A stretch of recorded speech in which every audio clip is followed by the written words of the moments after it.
Welcome to Divine Diplomacy. The annual log-burning celebrations in Montenegro's old royal capital, Cetinje, are known to be a sporadic flashpoint for incidents between the supporters of the dominant Serbian Orthodox Church and the unrecognized Montenegrin Orthodox Church.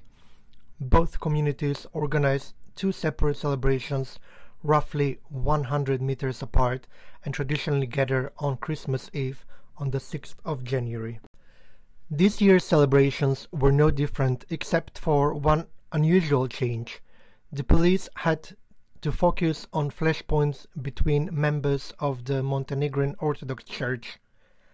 The event, which is usually a podium for patriotic and church folklore, turned into an occasion of hostility and scuffles between the supporters of Metropolitan Mihailo, who has been the head of the church since 1997, and the controversially appointed Metropolitan Boris as the new primate of the church, who has claimed this title since last September 2023. The rivalry between Mihailo's and Boris's supporters on Christmas Eve exposed the ongoing struggle for the top leadership position in the church. It demonstrates the severity of the situation, suggesting that this conflict is far from over. Probably the most pressing question is the one of the future of the Montenegrin Orthodox Church. Are we witnessing a complete disintegration or a rebirth under a new and more energetic leadership? The Montenegrin religious landscape has recently been a source of political instability and a cause of significant change in the Montenegrin government. The Serbian Orthodox Church repeatedly proved to be a great political actor, as its actions in 2020 were instrumental in the departure of the country's president Milo Đukanović, bringing new faces into government after his 3 decades of rule. The win for the Serbian Orthodox Church, which materialized with the signing of the long-time polarizing fundamental agreement with the Montenegrin state, had triggered the downward spiral that the Montenegrin Church is currently on. The fundamental agreement, which cements the strong position of the Serbian Orthodox Church in Montenegro, immensely affected the pro-autocephaly wave that the Montenegrin Church was riding for a short while. The Montenegrin Orthodox Church leadership hoped that the Ukrainian autocephaly success would create a long-lasting and positive momentum for their church.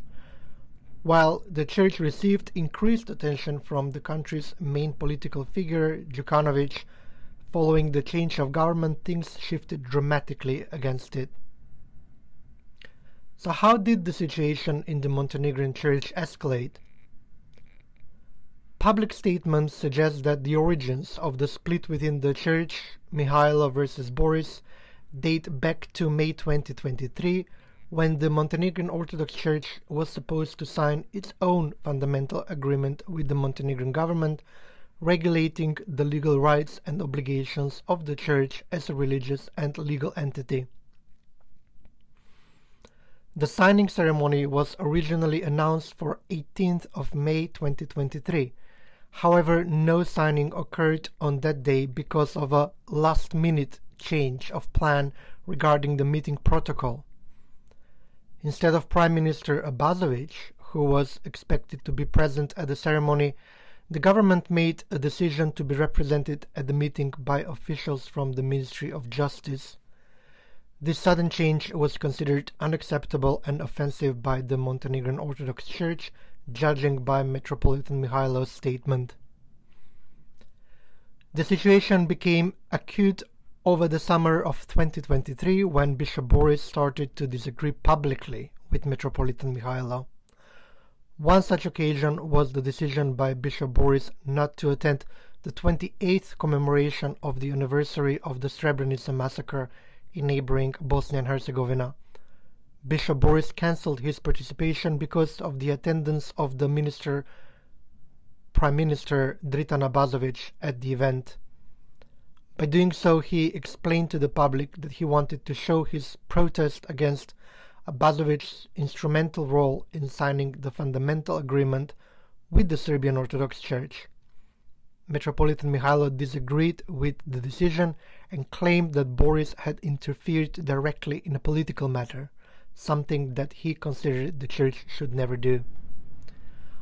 After the public scolding of Bishop Boris, Metropolitan Mihailo issued another statement on the 11th of August 2023 that offers an insight into the worrying events unfolding in May of that year. The statement discloses that there had been a campaign over several months against Metropolitan Mihailo. Some of the priesthood coming from the Kotor eparchy and Bishop Boris had been exerting pressure on the church's leadership over several months, asking for the resignation of Metropolitan Mihailo and his replacement by Bishop Boris, who, according to the statement, wanted to become the new head of the Montenegrin Orthodox Church. The statement gives us more detail about the two meetings on the 11th and 15th of May 2023, in which the group had allegedly asked for the resignation of Metropolitan Mihailo in a tense atmosphere but had offered him financial compensation. The statement also alleges financial malpractice by Bishop Boris, who has strongly denied any such accusations. The events described in the statement coincided with the week of the 18th of May, when the Montenegrin Orthodox Church was set to sign the fundamental agreement with the Montenegrin government. Not long after these internal accusations, the situation took another, more serious turn, with the self-appointment of Bishop Boris as the new head and Metropolitan of the Montenegrin Orthodox Church on the 3rd of September 2023 in Cetinje. The occasion was also used to send Metropolitan Mihailo into retirement. A decision was made for his retirement due to his ill health, old age, and lack of commitment to service, proclaimed a Montenegrin Church representative close to Metropolitan Boris in front of the faithful gathered in Cetinje. The proclamation of Metropolitan Boris as the Church's new head in Montenegro was immediately refuted by Metropolitan Mihailo and two other members of the Old Synod of the Church, who are foreign nationals, an Austrian and Argentinian. Together with Metropolitan Mihailo, they decided to expel Metropolitan Boris from the Montenegrin Church. This was rejected by Metropolitan Boris, who stated that he had been appointed as the new head of the church following the Montenegrin Orthodox tradition through public acclamation. Interpersonal spats between Metropolitan Mihailo and Simeon, Austrian name Reinhard Minhofer, further complicate this situation. In August, Simeon claimed that Mihailo had been working closely with Russia's intelligence operatives. The situation culminated the same month when Simeon was stripped of his title and membership of the Montenegrin Orthodox Church. It is puzzling how Simeon and Mihailo mended relations so quickly and agreed to the expulsion of Boris. As expected, news of these dramatic events soon after reached Montenegrin state institutions, causing a reaction that worsened things. Marko Kovac, who is Montenegro's Minister of Justice, confirmed on the 23rd of October 2023 Metropolitan Mihailo as the head of the church, dismissing the public proclamation of Metropolitan Boris as a new head of the church. The dramatic situation affecting the Montenegrin Church is far from over. The charged atmosphere, which was evident at the log-burning ceremony on Christmas Eve, led to a bitter statement from the cabinet of Metropolitan Boris, saying that the appearance by Metropolitan Mihailo at the log-burning celebrations had surprised him. He used the occasion to remind everyone that Metropolitan Mihailo has been retired from the leadership position and he is forbidden from any church-related activities or issuing statements on behalf of the Montenegrin Church. The new synod, led by Metropolitan Boris, claims that Metropolitan Mihailo is working against the interests of the Montenegrin Church and is behind the incidents on Christmas Eve. So what is at stake? The dramatic situation affecting the Montenegrin Church unfolds day by day and could take various directions.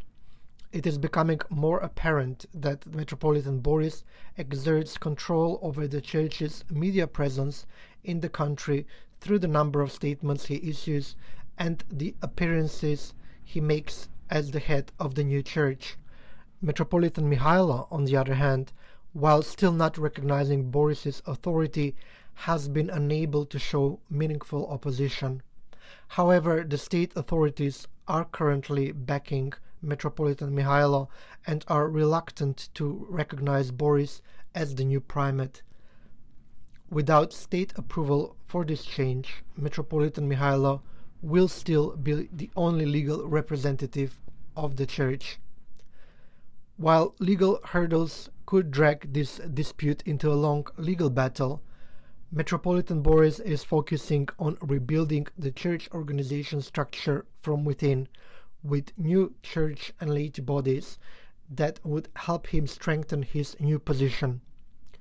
The current scandals illuminate the lack of proper church organization and policies that could address problems within the Church.